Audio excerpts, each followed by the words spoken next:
On this episode, I want to talk about Spectrum, and I wanted to do a series of episodes that highlight each album, and I kind of go through how they were made and the backstories and that kind of information. So there's going to be a little overlap with the last episode because I talked a good bit about Spectrum, but for searchability, and if somebody just wanted to hear about Spectrum, then this is it. And I'm going to do this for all the albums, unless I lose interest or something, which kind of happened for about a year when I didn't make a podcast for like a year. But anyway, let's talk about Spectrum. So this is the second full-length, full-band album. So full band album meaning the live band that I've been playing with for the last since 2018, which is me, John Henderson, formerly of the Buckle Downs. He's the guitar player. Andrew Belcastro, bass player, former neighbor, housemate, and Nick O'Halloran, who's my brother. He plays the drums. And this has been the lineup for, a couple years. And when we get together to practice, there's always a lot of jamming that we do, where we're not playing a song, we're just playing. And a lot of times we come up with ideas during those times, and grooves or little like motifs or melodies that we like. And once we've accumulated enough of these jams that we like, we put them into an album. So that's kind of what happened with this. Most of the ideas are things that we developed in our practice space jamming, or developed like specifically for a show. Like we wanted to have something new to play at a show, so we made something. It's kind of a mix of things that I brought to the table, things that John brought to the table, and things that we just created as a collaborative unit in the practice space that we were renting. So given that these were songs that we had played live and most of them were mostly composed at the time, like we had them pretty figured out, and we're getting them, dialed in. And for this album, I wanted to capture that live sound. I still wanted to have it clean and well mixed and everything, but like the live energy that we get from playing it together. In the past, I've found it's just really frustrating and difficult to capture that sound if you do it layer by layer. It doesn't necessarily sound better or worse, it just sounds different, and I thought it was important that we capture our sound as a band. So in order to do that, I thought it would be the best to record it live. And recording the full band live requires a bit more technical stuff than I had available. I mean, I could have done it. I did it for Home Fest, but like it's not ideal because we don't have a great tracking room. I have a limited number of microphones and inputs. So I contacted Sean at Plus Minus Studios in Southside, which is very convenient because we lived there, and his rate was very affordable, and me and the band split the cost of that, and we went in for a day and recorded, 5 songs. The album ended up being 7 songs, but we recorded 5 of them at the studio live. And the intent was to capture the energy of our performance, not necessarily to capture the solos that would become the album versions. Like we were planning on, overdubbing some stuff and also adding some layers after we recorded at the studio. We just wanted to get the main bulk of the sound live in the studio. So that's the first Chalk Dinosaur album that was recorded in a studio that wasn't, in my residence. And it was really great having someone else do the engineering, like setting up all the microphones, getting all the sounds, pushing all the buttons, just making sure everything was working. So all we had to do was just play the song when he said go. So we recorded Spectrum at Plus Minus on August 22nd. And it only took a day to record the songs, but we put a lot of time in before that with, quote, pre-production. So we were basically practicing as if we were going to play a show. We just tried to get the songs down, just get to know them really well and do our best to make sure that we could, nail a take or just get everything we needed in, a couple takes. So a lot more time went in to the album before we recorded it. Some of these songs were, a year old at this time. Like we had been kind of tuning them through shows and at our jam space.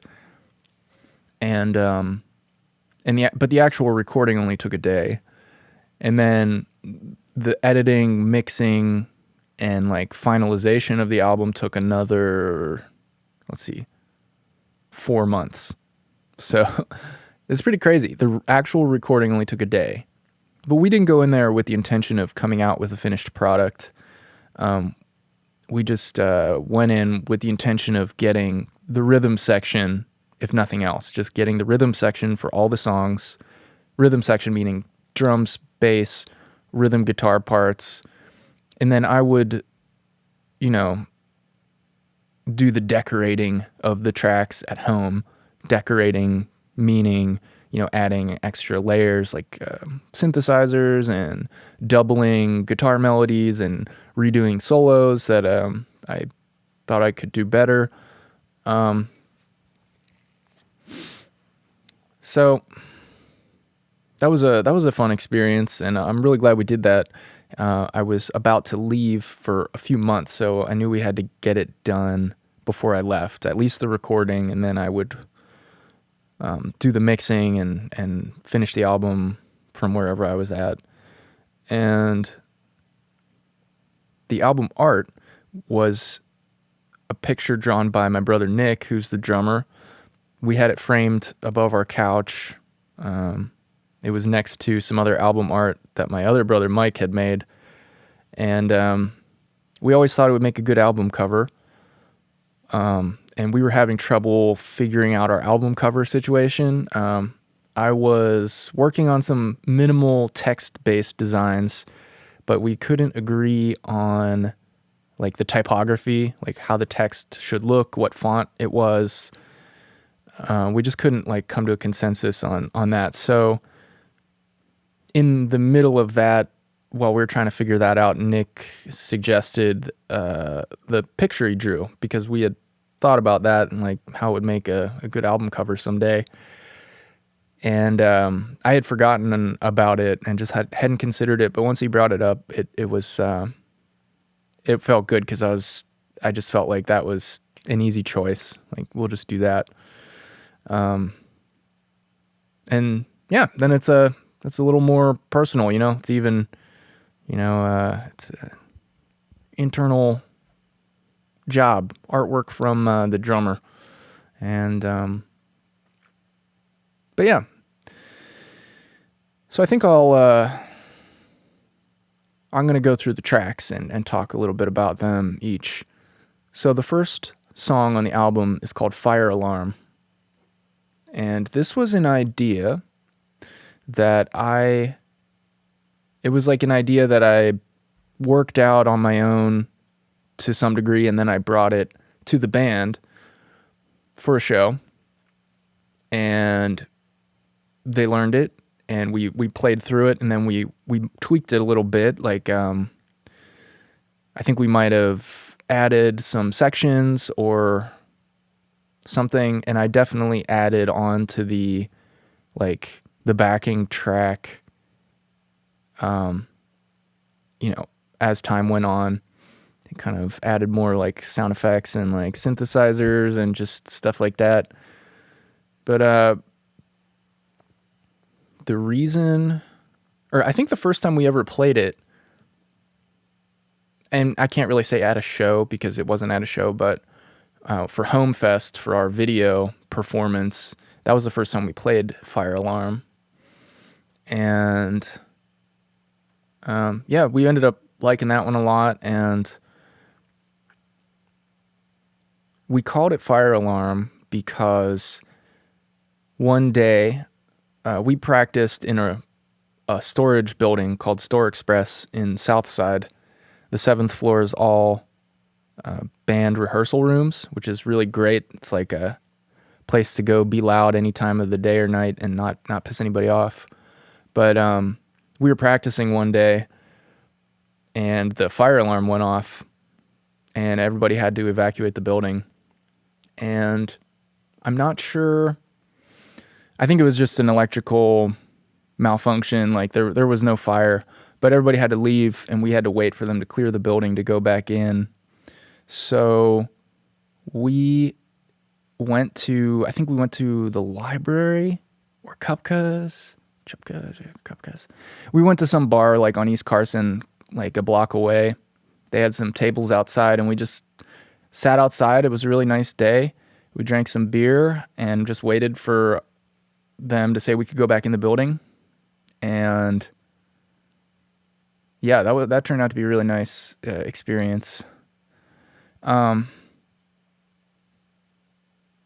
And yeah, it made all of us think about like, oh boy, what if you had to, what if there was a fire? What are you going to grab? And like, what if the elevator didn't work and you had to take all your shit down the stairs? That would suck. But anyway, there was no fire. But we ended up calling the song Fire Alarm because of that specific memory. I'm not sure if we were working on Fire Alarm when we did that, but that's what it's called. And yeah, I feel like the first part reminds me of Ace Ventura when he's riding in the SUV with the other guy. This is from Ace Ventura: When Nature Calls, and he's like bouncing around, acting like he is driving on like a really rough, off-road trail. But then the camera zooms out, and they're just like on the highway, and he's just goofing off, and that reminds me of that. It also kind of reminds me of the first Ace Ventura when he's driving the car and he's like rolls the car into the parking spot and, like a glove, that thing. Yeah. Reminds me of Jim Carrey driving a vehicle. That for some reason, it's kind of got like a spy detective feel in the beginning. James Bond or something. And so, and then I guess so for that song, when I was like putting that together, I wanted there to be some like hooks, I guess, like melodies that came back, like just distinct melodies. And then I also wanted to create some space in there for improv, for just lead solo stuff. So the way I did that was in the first half of the song, there's a section where I do a solo, and that section is in a minor key, or a Dorian key. It's just like my favorite sound to solo in. And then in the second half of the song, I made that second half of the song in Mixolydian mode, which is like a major key. And I did that because John Henderson, I love hearing him play in that key, in that mode.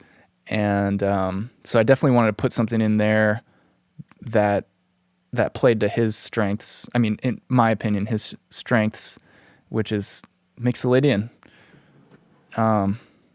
So then that it kind of worked out because then, the first half of the song is, minor and the second half's major, and we both get a chance to solo in our, in modes that we like, or kind of try to play to our strengths there with that. And that was one that just it came together really quickly, and pretty quickly became like a song that we were very comfortable playing live, and it was just easy to integrate into our set. So the second song, Winds of Change. This was created after the recording session. We didn't record this in the studio. It's more of an interlude. It's meant to connect Fire Alarm to the song that comes after it. So it's kind of just the connective tissue, because we decided we wanted to make this album gapless, a continuous play album where everything kind of led into each other. Gotta adjust this mic here. Yeah. So Winds of Change. I made this when I was living in Long Beach in California, and I was watching a lot of Stranger Things with my girlfriend, and I'm kind of late to the party on that show, but I loved the soundtrack, and the tones in the soundtrack, all the just kind of retro synth tones, a lot of ambient kind of pulsing synth stuff, and I really liked that, and that definitely like comes out in Winds of Change. It's pretty much a direct influence from Stranger Things. But it was fun getting to do something in that style, like so immediately after like being immersed in it from that show. So for that song, it has a lot of like retro analog synth tones, but I didn't have my normal tools with me in California. I didn't have my analog synthesizers. So I needed to create those sounds with my software synthesizers, which, I wanted to get more handy with anyway. But I found a free one online called Tyrell, and it's really great. I love it. And it gives me like the vintage synth, not only the interface, like how you control it is like very similar to the Juno, which was like a synthesizer I used to have that I loved. So it felt very homey to work on it because it reminded me of the Juno, and the sound was, it sounded great. I could get those kind of vintage tones, with that synth. And then I'm pretty sure I probably used a couple plugins that create a more lo-fi or vintage sound. There's the one, what the heck's it called? Retro Color Box, I think, RE20, I think it is. It's a plugin where like there's a couple features on it where like one of them's like, vinyl crackle or tape hiss. One of the features is like pitch modulation, so it gives it like a warbly, like the pitch drift sound of like a warped vinyl, or like a cassette tape that's not, playing at a consistent speed. It had like a little bit of saturation, and it had reverb, and it had like a tape flutter feature, or tape flux. But that plugin's great for making stuff sound kind of old and vibey. So I probably used that.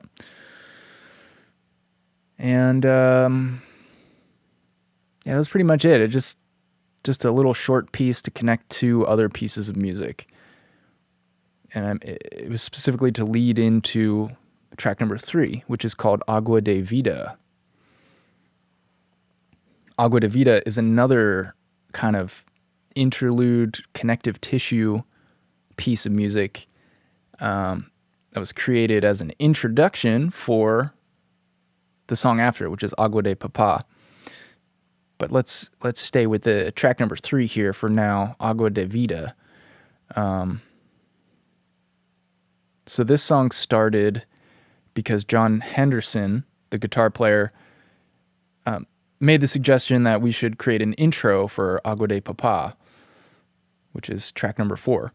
So, and he had an idea for it, and he recorded it. It was just like a repeating acoustic guitar loop. It was just he just played this, 4-bar, 8-bar, whatever loop on his acoustic guitar, and then sent that to me. Sounded really nice. And then I started adding to it, and it just snowballed into Agua de Vida, it turned into a very like epic, hopeful, and kind of just powerful piece. But it started out just as a bare acoustic guitar loop, and that's how the song starts too. That loop that he sent me is how the song starts, and then it just builds from there. And so for that, there's an orchestral element in it, some orchestral sounds, and I think that was a result of the work I was doing at the time, like my commercial TV composing work, like the stuff I do to kind of make a living. So I had purchased some new orchestral tools, like samples, like sample libraries. I think it was 8DO, like the number 8, then DIO, 8DO. I think it was that company. I got their ostinato strings and brass pack, and then I also got a free sample pack from them. I forget it was like legato strings or something. I don't know. It was just like much better string sounds than what I had available. So it was exciting to work with. Something sounded a little better than what I had. And so I ended up using those. And for the synthesizer sounds, I used the Tyrell again. Lots of that. And that software synthesizer is free. And did a great job on that song. So, and then the drums. The drums are actually taken, like I cut out a loop, like an 8-bar section from Agua de Papa, which is the song after this song. I took those drums and I used those. I like chopped up the beat and rearranged it and made a new beat out of it and kind of processed it differently. And so recycled drums from another song into this song. And yeah.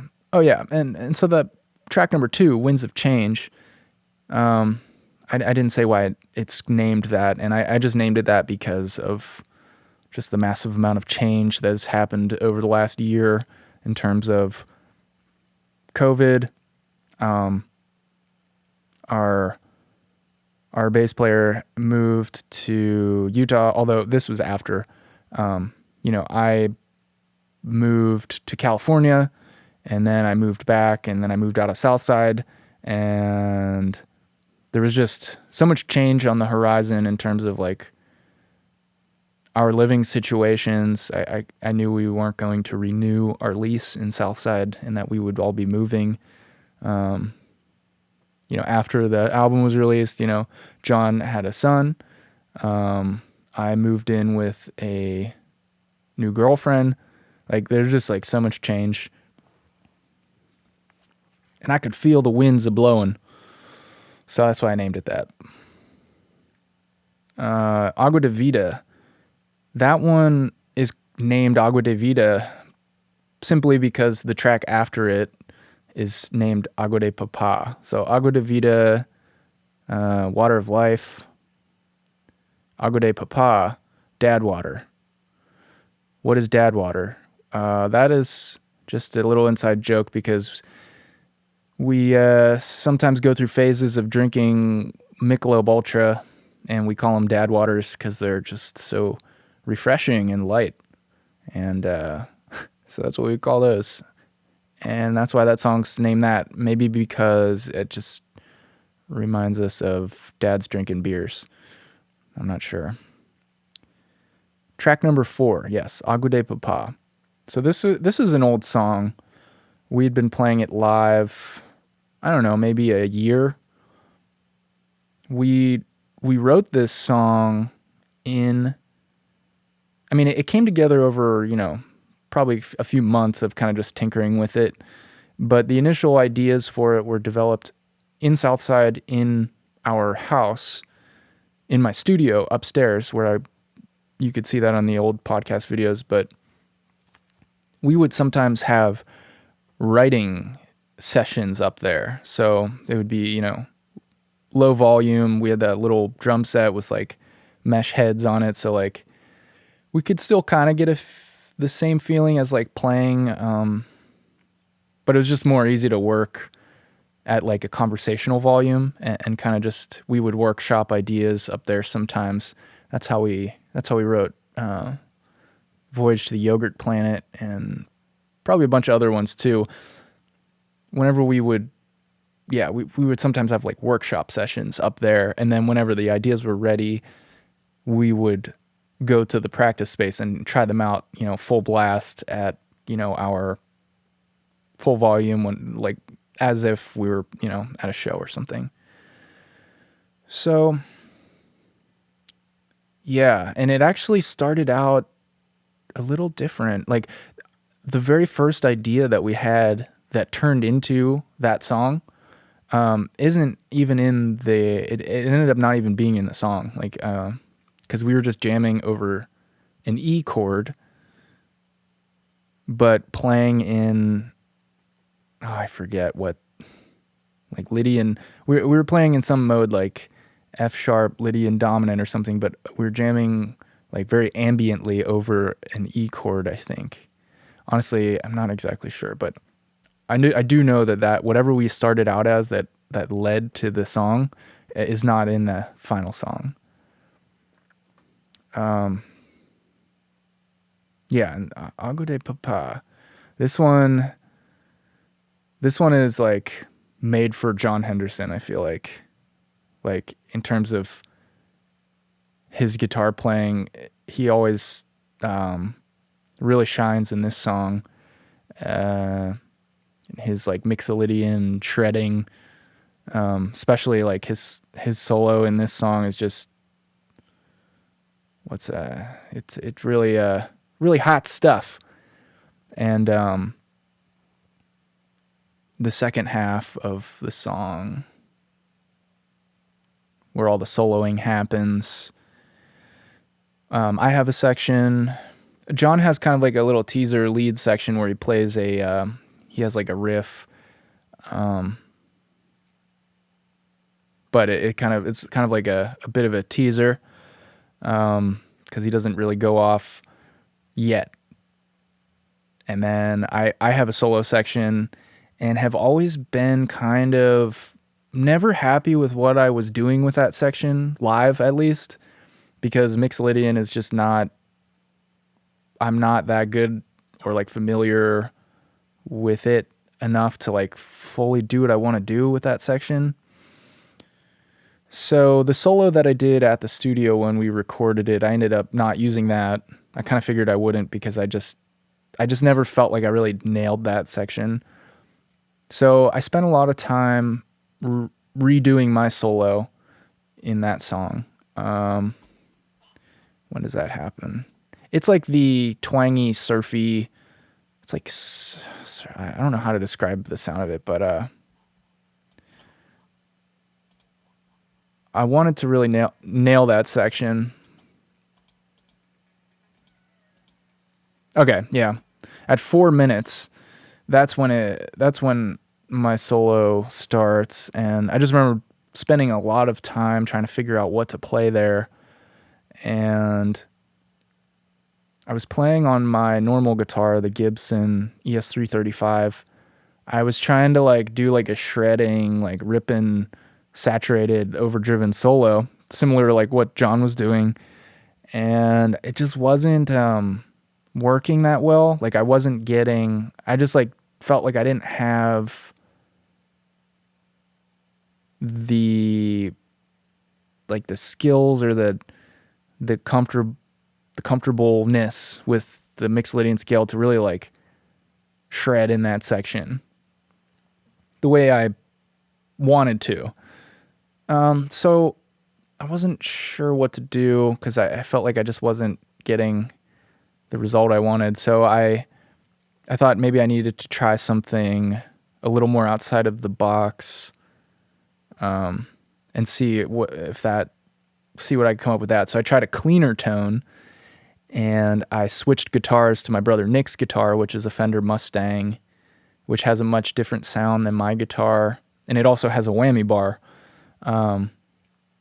So I switched guitars, and that just the change in the tone sparked a lot of ideas. And the solo that I came up with, I really like, and it ended up kind of being more almost like rockabilly surf, and a lot of like whammy bar action. And yeah, I was really happy with that because it was just something way different than, it was just one of those times where I decided to try something different, and it ended up working out in a way that I really liked. And it provided a little more contrast to John's searing solo, which comes after that. So after my kind of like surfy rockabilly solo, John Henderson does his solo, which is just like always awesome to hear live when he does that. And that was his take from the recording studio. Like he just nailed it at the studio, and which was awesome because I feel like his best improvisational lead stuff comes out when we are playing a song, like when we're like performing a song. Whereas I feel like my best lead or solo stuff happens like in the studio when I have, hours and hours to really like get microscopic with the composition of the solo. But yeah, I could never really like nail that one live in the way that I wanted. But maybe now it'll be different since I kind of have I have that solo. At least I could do that, but then I could work off of that. I kind of have more of an idea. I guess ultimately I just need to play more, but I did play quite a bit recording that solo. So what else is there to say about this song? Yeah, it's just like it rocks the hardest out of any of the songs on the album, I think. Yeah, and that kind of led into so when we were making that song, like when we would play it until we released the album, that song was just called F sharp because it's in F sharp, the key. And the next song on the album, number 5, is called Jeff Sharp, because that song is also in F sharp. They kind of like went hand in hand. We would play, I don't know, we were kind of on an F sharp kick. So to differentiate between the two F sharp songs, Agua de Papa, the original F sharp song, was called F sharp, and then Jeff Sharp, the other F sharp song, we called Jeff Sharp.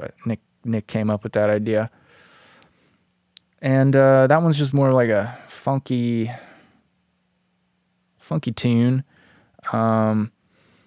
which we kind of developed that half in our practice space together, jamming. Like we had some of the ideas there. Like I know like the melody came up in the jam space, like in our practice space. And then we spent quite a lot of time tinkering with the arrangement, like the different sections of the song. And it was a bit of a challenge to wrangle that idea because like we weren't sure what to do with it. We played it one time. We played it summer of 2019, or maybe it was fall at Garefest. That's the only time we've ever played that song, I think. Or no, we played it at Farm Jam too, maybe. I'm not exactly sure. I know we played it at least one time. And it was quite a bit different, like the second half of the song. But yeah, it just never felt like we really got it. We weren't really sure what to do with it, the second half of the song, because it just didn't quite feel right. Like we couldn't get it quite right. But eventually we did,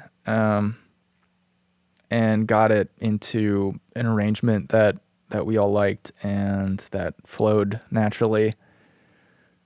And then, so we kind of had to relearn that arrangement before the studio. And then, yeah, just tried to nail the rhythm instruments. And I added all the keyboard and the guitar solos after the recording session. And John also, I sent the song to John for, we each had solo sections. That's kind of the way our songs are. Like John will have one and then I'll have one, or so he took the track, put his solos on it, and then I put mine on. That was that. The voice at the beginning that says introduction. That's just like one of those text-to-speech websites where you type in a word or sentence and you can pick a voice and it'll say it for you. And that was initially created as a guide track to help us learn the structure of the song, because it's a pretty long song. So like it would be like introduction, and then whenever like the first chorus was coming up, it would be like chorus, and then like verse, and then jam. And so there was just like little vocal cues to help us learn the song as we played through it together. And we kind of got used to hearing that voice in there. And so we ended up just keeping just one of them, just the introduction voice. And that's where that comes from. So, on to track number 6, Spectrum. This is the title track. And this, I remember we first played this idea at John Henderson's house in his basement. I actually have a video of it. I think the chord progression and the melody are from John. He had been playing these at his house, like the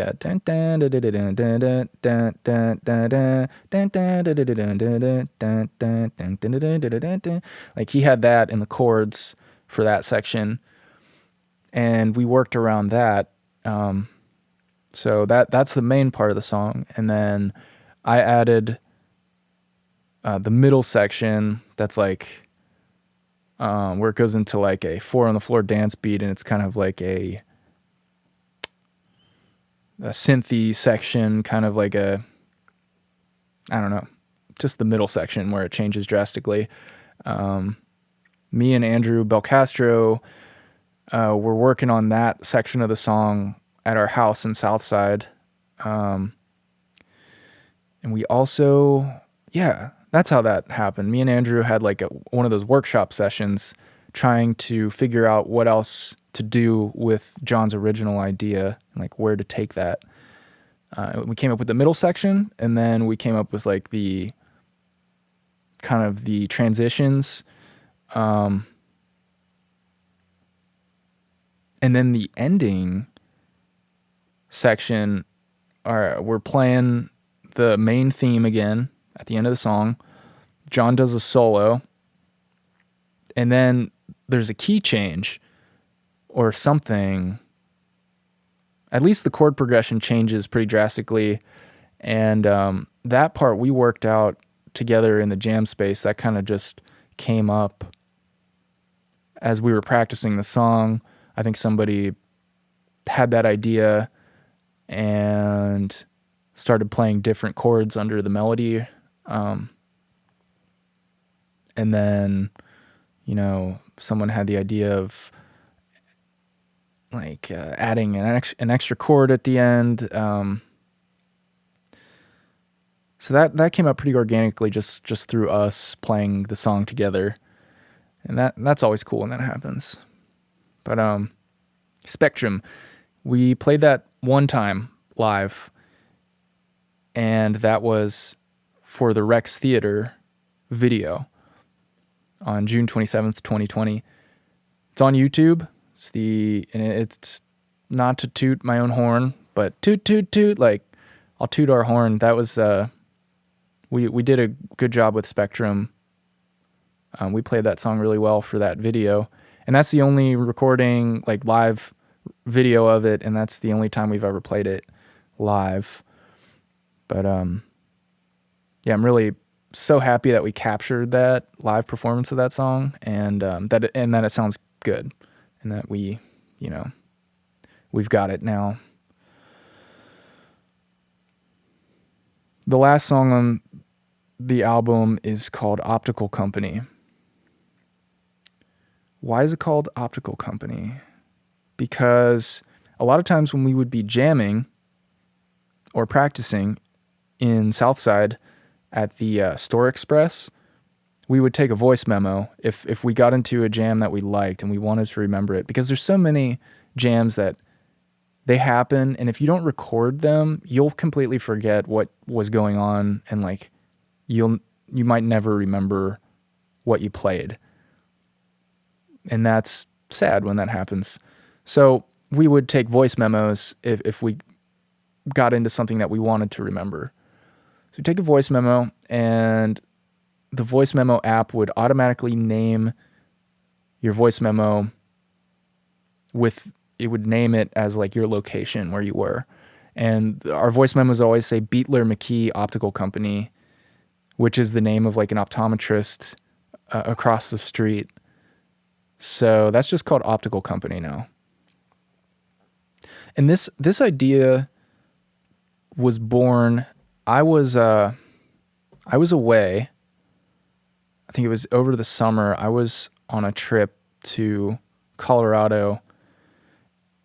I think it was when I was there to play a show 2 summers ago. And John and Nick and Andrew got together in our practice space and jammed a bit, and they came up with this idea, and they were really excited about it when I got back.